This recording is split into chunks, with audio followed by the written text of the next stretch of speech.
today called Victor Gil. And thank you, our jury, for indulging in that.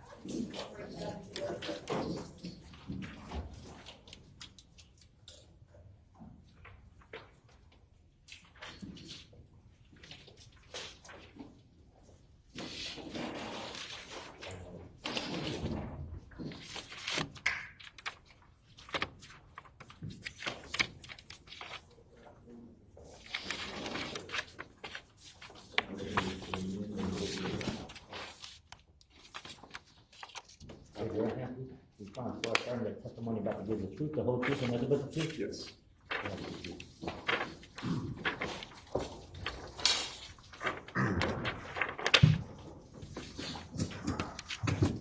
Good afternoon, officer. Can you Good please state afternoon.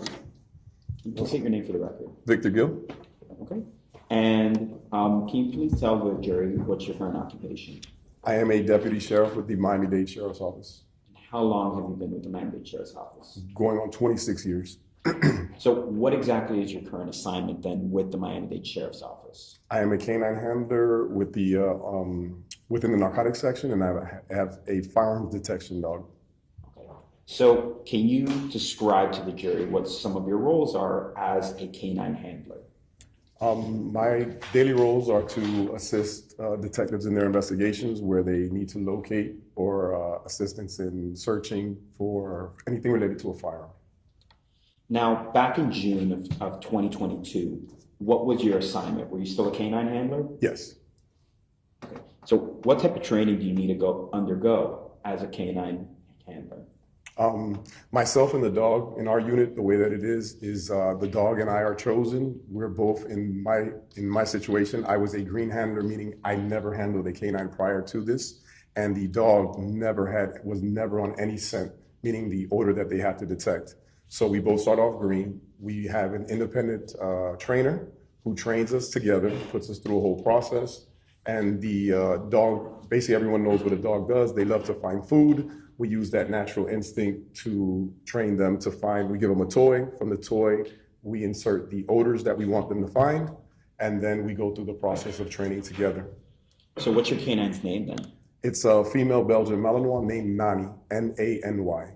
So you had mentioned that you were green with Nani. When did that happen? When did you guys first start working together? I got to canine in February of 2018. Okay, so then by 2022, you had already been together for a few years, then, right? That is correct. All right. So I want to break down a little bit about what you talked about regarding scent and how they're trained to find a certain type of scent with your toy. Yes. What exactly is Nani trained to find then, and how did you guys do that? So, like I said, it's the natural instinct of the dog to search and to find food. We take that natural instinct and we introduce what is a toy. I didn't bring my Kong, but it's a Kong. It's usually a red or black toy.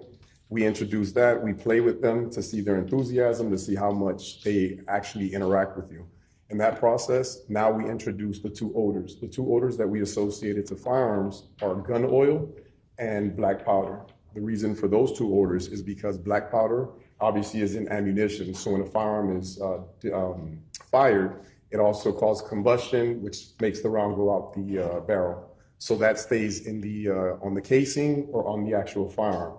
The gun oil, every firearm from manufacturing, from the first day that it has to be lubricated so that it can move, all the mechanical parts can move freely. So that's why you have gun oil and black powder, and they both have to be from inception fired to make sure that the firearm is working. So we know from day one, whenever this firearm was sold, it had to be through a testing process to make sure that it works and that it's oiled properly. So those two odors are the two that we associated to the firearm. Okay, so you mentioned though that you're in the narcotics section, but you look for firearms. Is your dog trained to look for narcotics too then, or?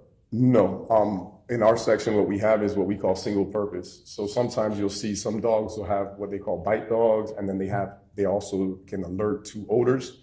Our dogs are single purpose, so we only focus on one thing, and for my dog, it's just firearm detection. And how often is Nani trained then? With our department, we have to certify every year with an independent someone who certifies us. Ours is through FIU, Florida International University, and it's the International Forensics Research Institute. sends out an independent person who is not attached to our department, and they run us through a testing. I do 4 areas outside of casings and firearms, and then 4 areas interior, and I have to find all 8 of those aids in those locations to pass certification every year. I have a couple more questions about Nani. Okay. Has Nani ever had any other handler? No. So you've been the only person with Nani? Yeah, she will retire with me. Okay. Now, does Nani just use her sense of smell, or is she trying to hear or look for things with her eyes? Actually calls for speculation. The dogs are based off odor. So when we don't see it, they don't look for the actual item. Again, it's the odor that emanates from the item. So it's the black powders and the oils is what the dog is actually alerting to. Okay. So I want to bring your attention then to the morning of June 25th, 2022, Saturday. Were you on duty that day? I was called out on that day. Okay. So you were called out, but did you respond to 1237 Northwest 14th Street in Homestead, Florida? Yes. Okay. Now, when you responded to the scene, how does that start off? What do you do? I usually make contact with the detectives. We do so many of these calls that we're just tools for the detectives. So we usually respond to the scene. We speak to the detectives that called us out to see how they need us to assist them in whatever way. So when you arrived on the scene, were there other officers already present there, or what? Yeah, there was already other officers present. Was it still night out or was it day? From what I recall, it was day. Okay. So were you given any specific roles or tasks during when you arrived? Like I said, I don't remember the whole incident in its entirety, but I do, per my report, recall that I was asked to search a location, a residence, and an exterior part of a residence. Sorry, that last answer again. I was tasked, per my report, from what I recall, I was tasked to search a residence and the exterior front location of a residence. Now, at this time, as you're there with Nani, is there any other canine unit that's there at the same time? From looking at one of the reports, there was another handler that was present. Okay. Now, what do you do in order to prepare Nani to start looking for any evidence on the scene? For the interior search, one of the first things that we would do is run through the house or conduct a walkthrough of the house to make sure that the house is safe and there aren't any objects or anything that would interfere with the dogs, especially for safety concerns, for myself or the dog. So we talked about that there were multiple places, that Nani had done a search. On the actual property itself, inside or outside, did Nani locate anything? Yes. What did she locate? A firearm. Okay. Do you remember how she ended up locating that? Yes, that's the part that I do remember because it was not a normal situation. I was searching the front location of the area, and as I was searching the area, my dog pulls me towards a tree, areca palm tree, and goes into the branches or leaves of it and sits down, and that's how we know. And that's her form of letting us know that there's something present. Okay. So is Nani on a leash as well too? Yes. Now, are you standing in front of her, leading her where to go? No. You're letting her take control then? That is correct. Your Honor, I'm now showing defense what's been already introducing that evidence as State's Exhibit 14.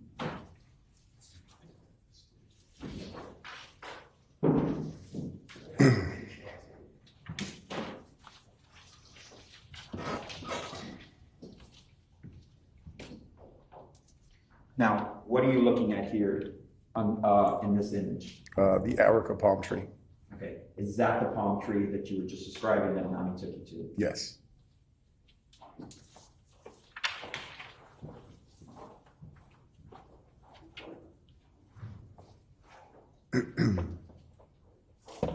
Now, we see this here. When Nani had sat down and signaled to you that there was something in the area, were you able to see it with your eyes what was there? No, I was not. Okay, so what do you do next then as you're being alerted to this area? I know that someone was assisting me from what I remember. We moved the branches, and as we moved the branches apart, you could see what appeared to be a butt of a firearm.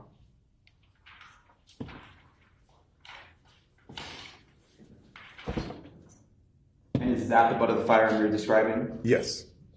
And that's what you saw on that day with Nani? That is correct. Now, when you locate that, are you grabbing the firearm or touching it in any way? No. What do you do then? I just notify the homicide detectives and the crime scene technicians just for a chain of custody to make sure that they can itemize and document the property properly. So now that you've located the firearm itself, are you and Nani looking for anything else? I know that we continue to search to a certain extent, but there was nothing else that my dog located. Did you find any spent bullet casings? No, I did not.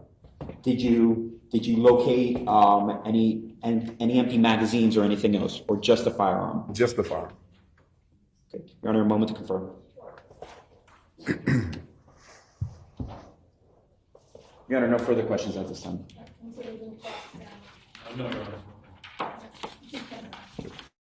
Thank you. Have a good day, everybody.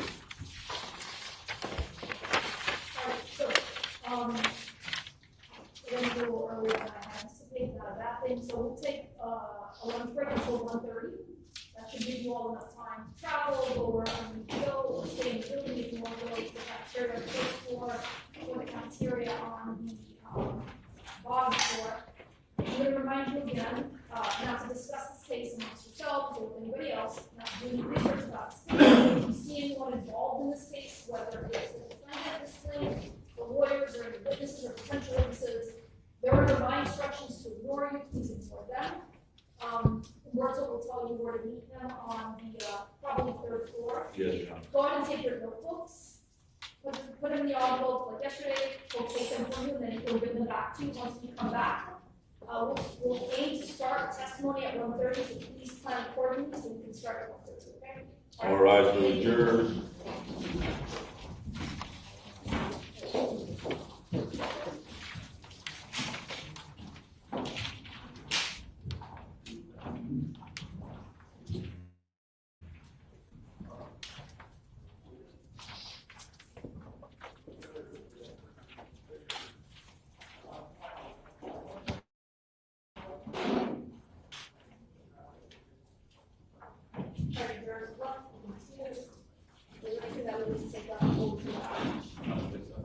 So we'll come back and we'll plan to start before 1:30. Corrections minister, so we'll have this meeting ready for us. So we'll come back to you just before 1:30. Could you inform this, Mr. Lamas, what witnesses you would like to call for today? I can let everybody know. I'm calling Danny Morales next. He is one of the suspects on scene. I've spoken to Mr. Tomas as well. I need to talk to Detective Morales first. I'm probably going to be introducing the defense phone up at this point and publishing one of the ring camera videos with Detective Jimenez, but I need to speak to him first before I do that. I'm calling my DNA expert, my firearms expert, another canine officer, and I think that's a good place to stop for the day. And then tomorrow I'll have one of my detectives, my actual extraction officer, and then a medical examiner. I think that's it. So 3 witnesses today, tomorrow. I believe so, yes. Okay. I never asked you this, Mr. Tomas. I know we've been talking freely about the victim. Is there a stipulation to legal ID? We're going to get to that, but yes. I will be stipulating, yes. All right. I have a stipulation. Okay. So we'll thank you for talking before. Otherwise, you know how this goes, right? We're gonna have a grieving family member on the witness stand. No, I'm not. I know, but just so Ms. Lee understands why you would be stipulating Yes. to the legal ID, even though everyone's been speaking free. Take a quick coffee break at 3 p.m., which should be quicker than yesterday, and to be done at 5:30 today. So that's the time. So, all right, State, your next witness. Yes, Your Honor. The state calls Officer Ryobi. What's the last name again? Ryobi.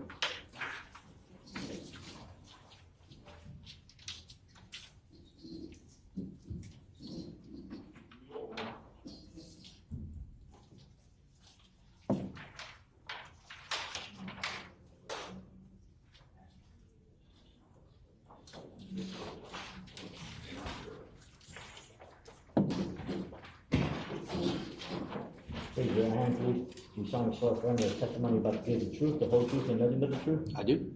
Thank you for your service.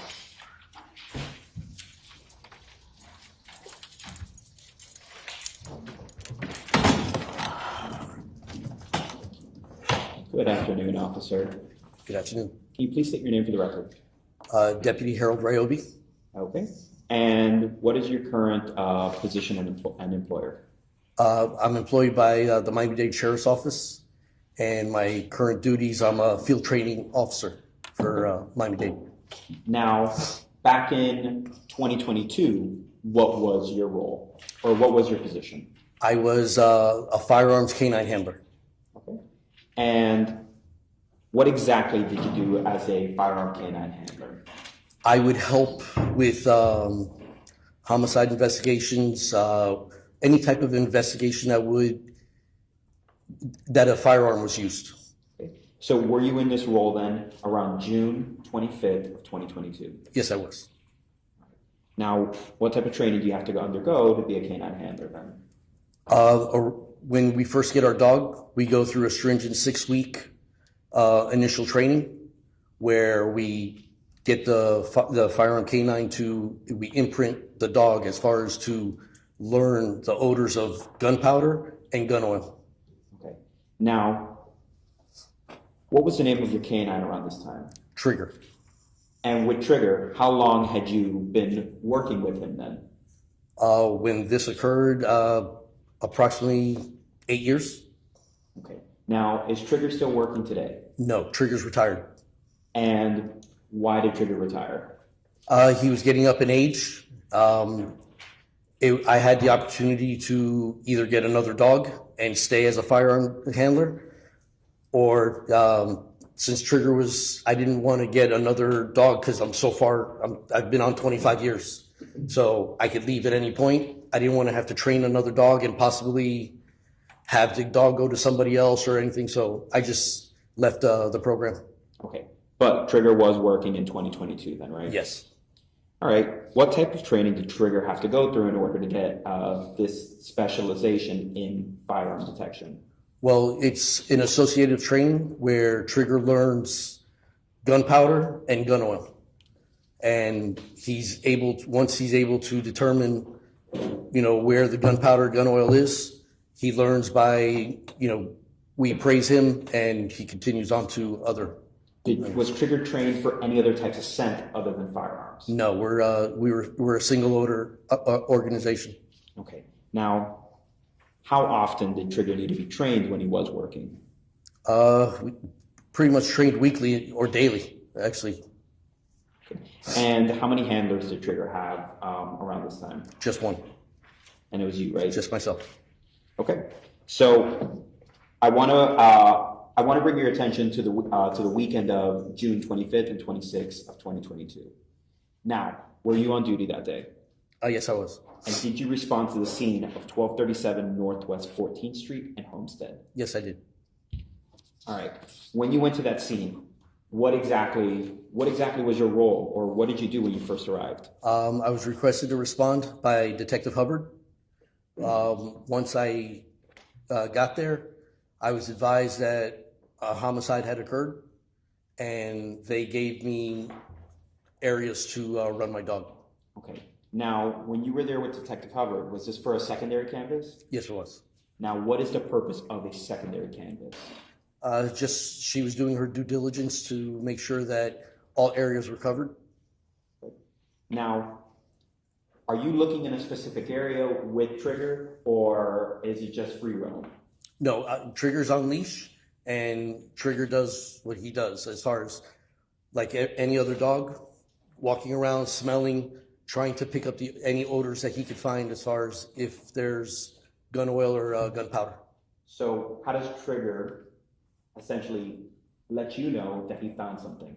Well, if he does find something, he'll go to a seated position. Okay. And is that standard then for, canines? Or? Yes. Okay. Now, was there any specific area in this case that you were looking for that Detective Hubbard took you to? It was whatever area that I was directed to run.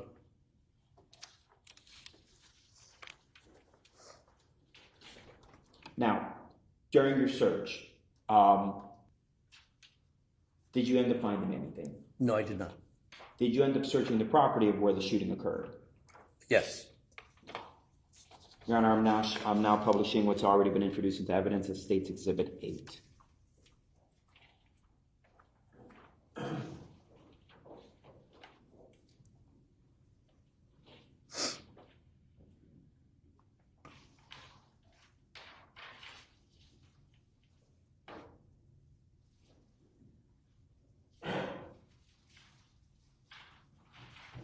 were these the areas that you searched with trigger?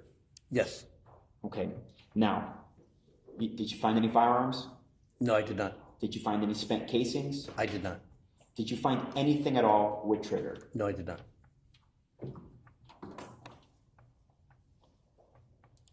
Did you yourself see anything with your own eyes that trigger might not have found? No, sir. Okay. Now, one last question about trigger. Does he lead you where to go, or do you lead him? I take him to a specific area, and pretty much he leads me. Your Honor, just a moment to confirm. No further questions, Your Honor. See if there's any crossings there. No, Your Honor. There was no cross. You can go ahead and set that. Thank you, man. Okay, you can go ahead. Stay close, Jason Felix.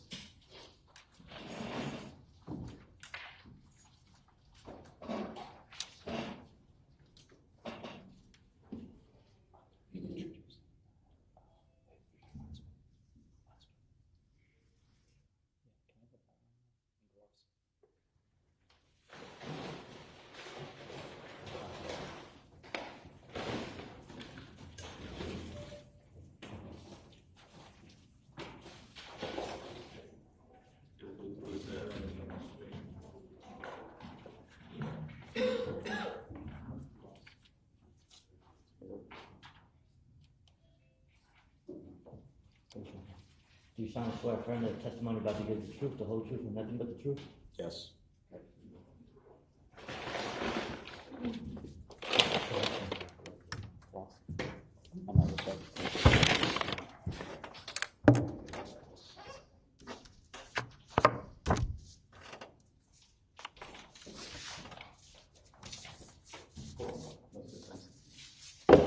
Good afternoon. Can you please introduce yourself to the members of the jury?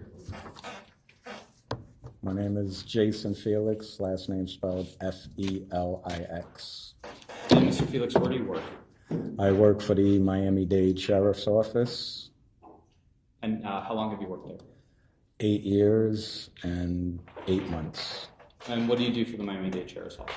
I work for the Forensic Technology Division, which is actually the crime lab. I work in the Forensic Identification Section, NIBIN Test Firing Unit. My work duty is to test fire, crime scene recovered, and found property firearms.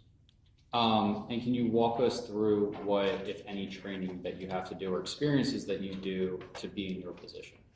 So this position is based on mostly previous work experience. I was in the Army for 4 years, including a deployment to Iraq and Kuwait in 2004. So I have extensive experience with firearms and ammunition. After that, I was a police officer with New York City Police Department for 5 years. I also worked in federal corrections in the municipal corrections city jail for 2 years. I got divorced and I moved down to Florida and continued my law enforcement journey here with a stint with state corrections for a year while I was waiting to be hired by the former Miami-Dade Police Department. And I have been with this agency for 8 years and 8 months.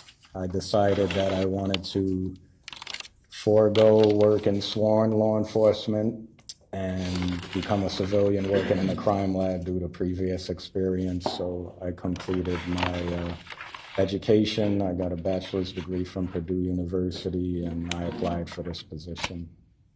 So it'd be fair to say that you're fairly well versed with firearms? Yes, that would be accurate. Okay. Now, were you asked to test anything in this case? Yes, I was. Okay, and when we say this case, is that PD 22065210513? Yes, And that is the case number. And is that the case that we're here for today? Yes, it is. Okay. What, if anything, did you have or assigned to test in this case? Yes, so my supervisor assigned me a firearm under the case number that he mentioned. And the way that goes for my position, I'll show the jury. I'm given a property receipt. So this is a copy of the property receipt under the case number. And again, I'm assigned firearms evidence. We have a secure vault in our section that stores all of the containers of the firearms.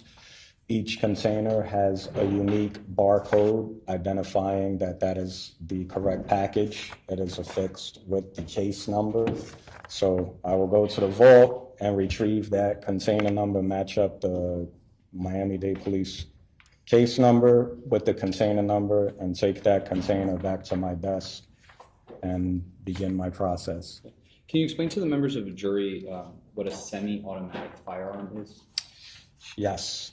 Do you want me to explain the cycle of fire? However you want to do it. Sure. Okay, so a semi-automatic hand firearm, commonly known as a gun, is a device that is made up of a barrel and an action from which a projectile is fired by means of a small explosion.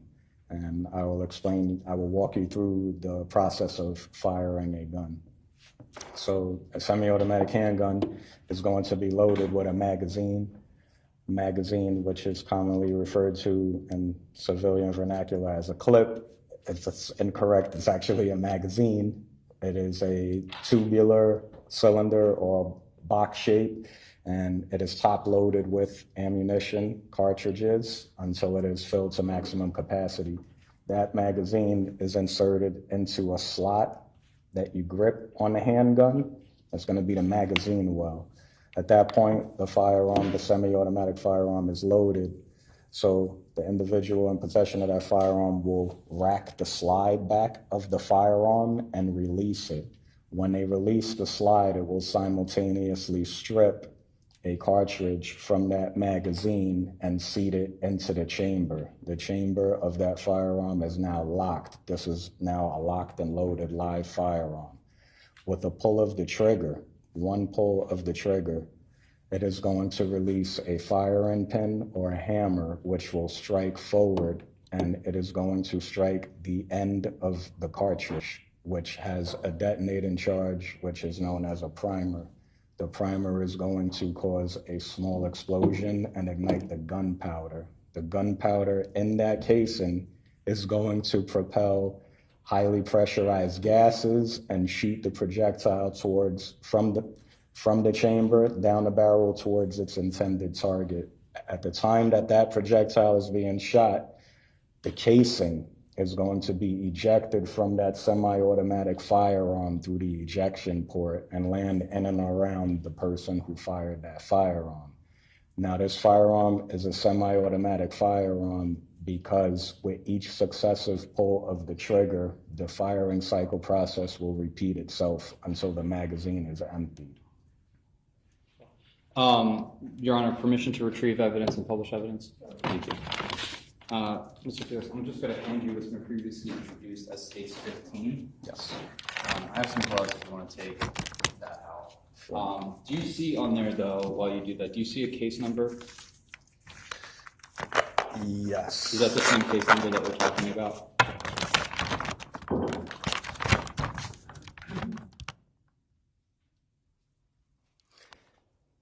Yes, this is the correct case number as well as the correct container number. This is the barcode that I previously mentioned that has the police case number and the unique container number that matches the property receipt and the contents of the package. So I'm going to ask you to take out that firearm as well as the other contents. Now you mentioned a couple of terms, semi-automatic firearm, magazine, cartridge, etc. Yes. Can you please, when you pull it out, can you explain to the jury what each one is?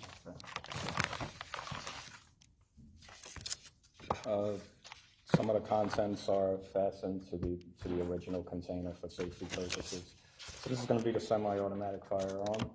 This is the magazine, which contains the cartridges that are loaded into the magazine, and the magazine is inserted into the magazine well.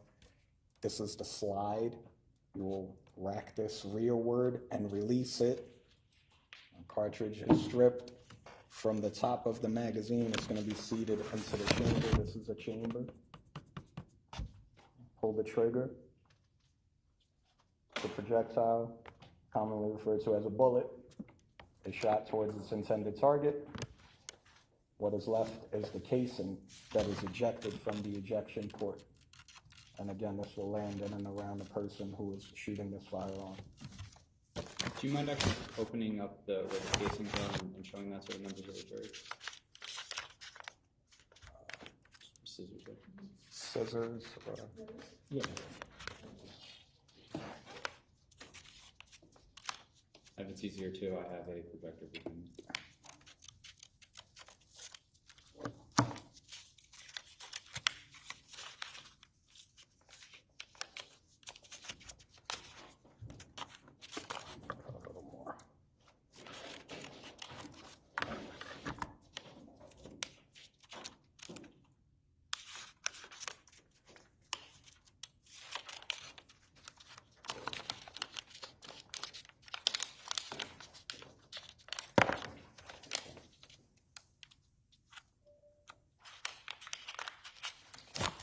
So these are the casings that okay, I gotta explain this.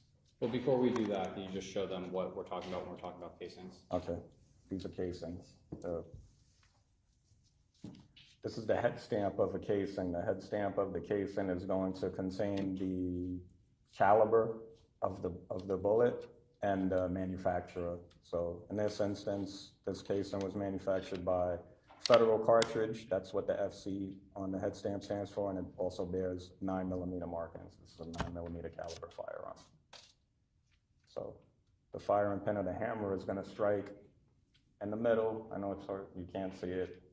It's going to leave a unique shape.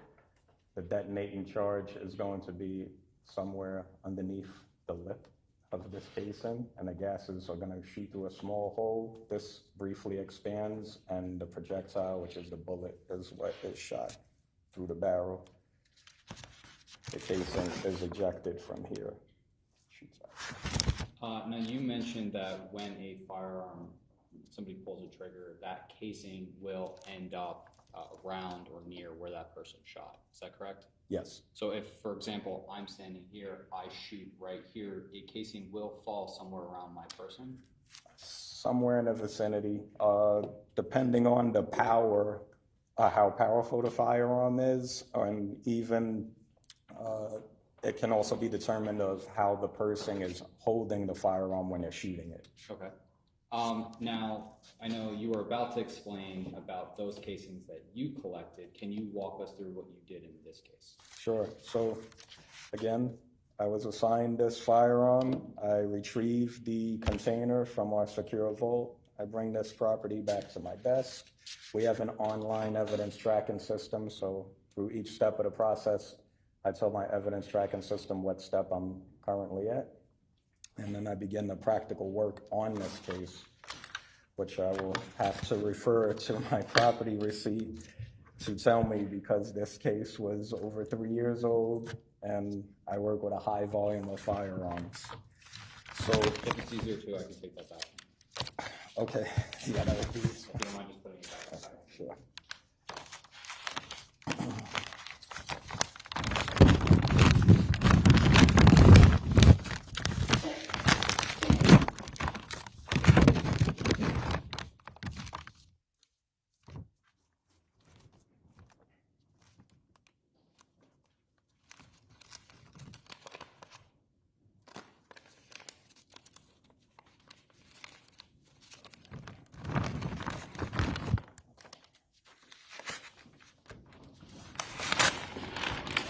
Okay, so this casework, we work off of, again, the property receipt. There's actually the laboratory analysis report. As you can see, it's sort of a checklist. And the police officer or lead investigator is going to check off what type of work, what type of processing that they're requesting to be done with this firearm. So this laboratory analysis report, the lead investigator is requesting biology and latents. Since they request biology, that means that I have to swab this gun for any possible DNA that may be uncovered later on. So that is the first thing that is done with the firearm. I open up the contents with protective equipment, which is going to be latex gloves, a lab coat, and a surgical mask. So I don't transfer my DNA accidentally to the evidence. I open up the box, and now I make sure the contents inside the box, inside the container, match up with what the investigator translated to the property receipt. Everything matches up, caliber, make, model, which I'm gonna have to explain because, do you want me to explain that? Okay. So this can be confusing because the information that I uncovered when I opened up the container revealed that this is a 9mm caliber, unknown make and model firearm with no serial number. However, a firearms manufacturing company that is known for just making firearm parts has an engraving on the handle, on the grip of the firearm. That company is known as Polymer 80 Inc. So I have to explain to them what privately made firearms are, which are widely known as ghost guns. This company, Polymer 80 Inc., circumvents the federal requirements of having firearms registered and serialized because you can go to their website and just order a gun kit. A gun kit would be a frame that is mailed to you in a jig, a cutout, and it has simple instructions. And that is what is known as an 80% firearm because it's nearly constructed. The only thing you would need to do at that point is acquire a slide and a barrel from another firearm company. And in a simple internet search, anyone can put that gun together. That is what's known as privately made firearms or ghost guns. And they are nicknamed ghost guns because they're not traceable. They don't have a serial number. The firearm in this container, to my surprise, was a ghost gun, has no serial number. The lead investigator had recorded that the model number is a PF940C. That is correct for the firearm company that makes frames, but it is not a factual for recording purposes. I cannot actually say that that is the make and model of this firearm. So for documentation, we record it as a 9mm unknown make and model with no serial number. Did you test fire this gun? Yes, I did. Can you walk us through what the process is? I know you mentioned getting masked up, gloved up, but can you walk us through the actual process of test firing the firearm? So the investigator requested for biology and latents. The first step before I test fire this firearm, again, is once I have established that the actual contents in the package match up with the property receipt, and I made my necessary corrections, this being an unknown make and model, I recorded that information on the property receipt and in our online tracking system. I have my protective equipment on, gloves, surgical mask, and a lab coat. And I'm gonna set aside 3 swabs, and I will swab with a Q-tip and treated water the front sight of the firearm, which is the barrel, and the actual hand grip and the trigger of the firearm. And then we're also gonna swab the magazine. The reason why we swab the top of the magazine, which is known as the magazine lips, is because the proper way to load ammunition into a magazine is to hold it with one hand and press down on top of the magazine, usually with your thumb. That's going to present DNA in and around the lip of the magazine, so we swab the top of the magazine. So those 3 swabs are then packaged into a brown paper bag, sealed with all of the pedigree information being the case number, container number, make, model, caliber, firearm. It's also going to have my name and my badge number. And that package is then sealed and set aside to be sent to our central evidence reception center to be forwarded to the biology section for processing.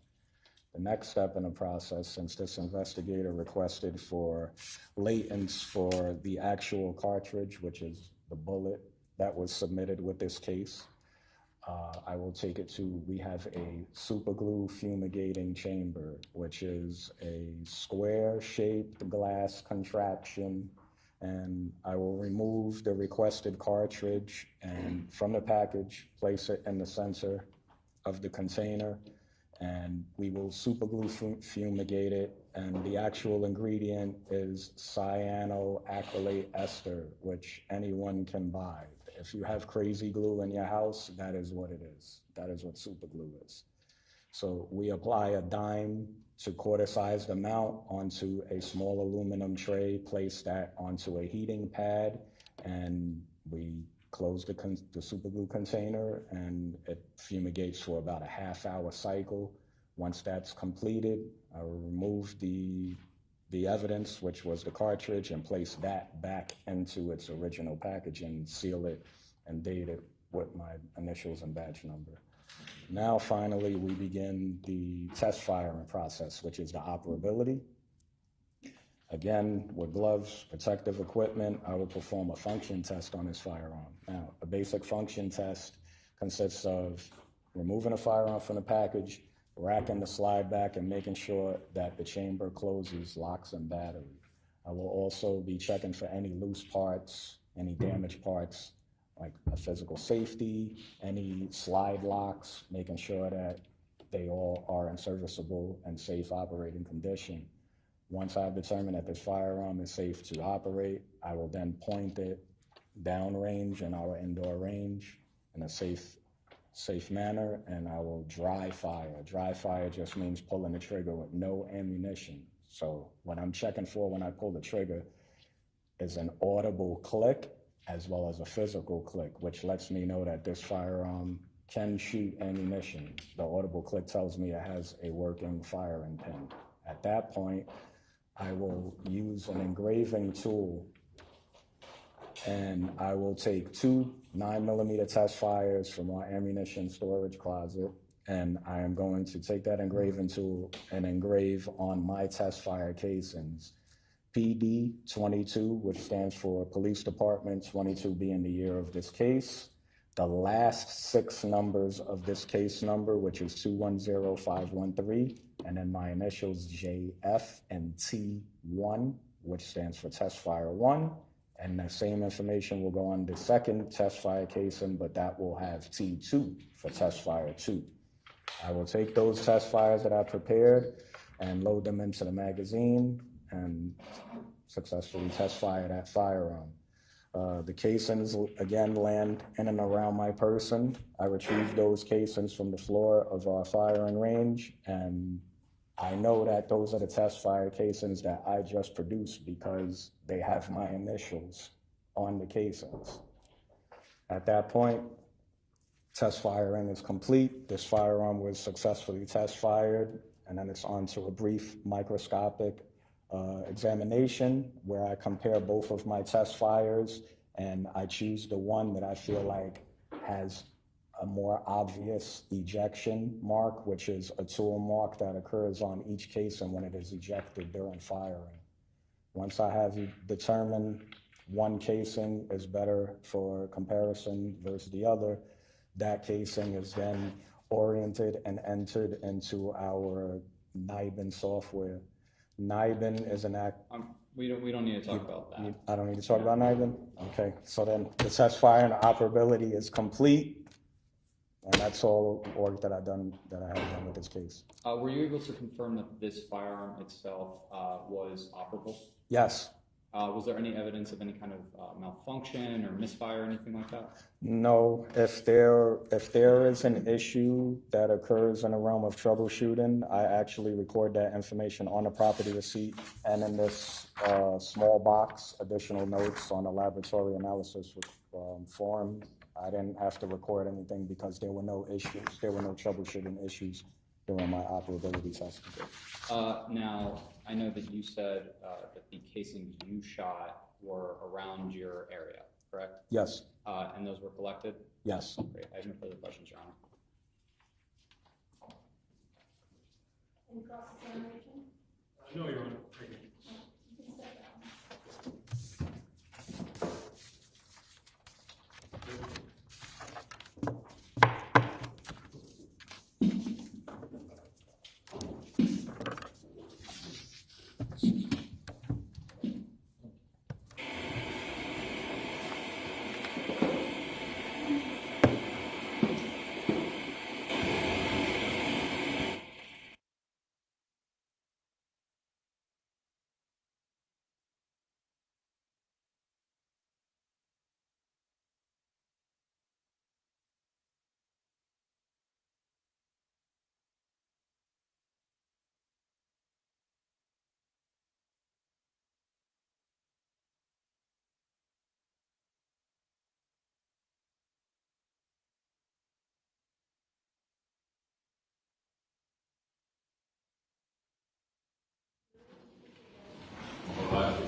But it's there, about 100 we wait.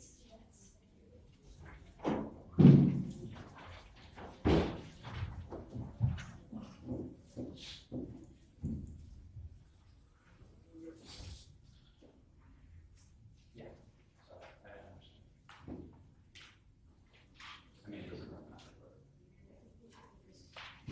Yeah.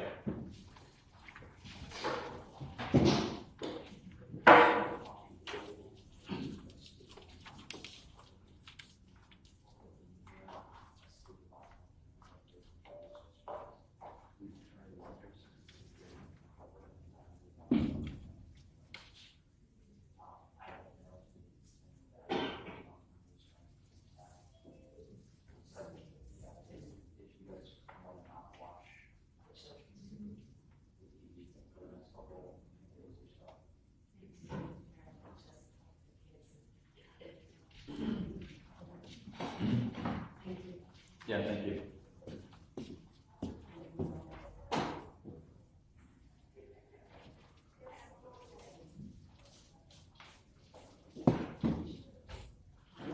I just close right over there.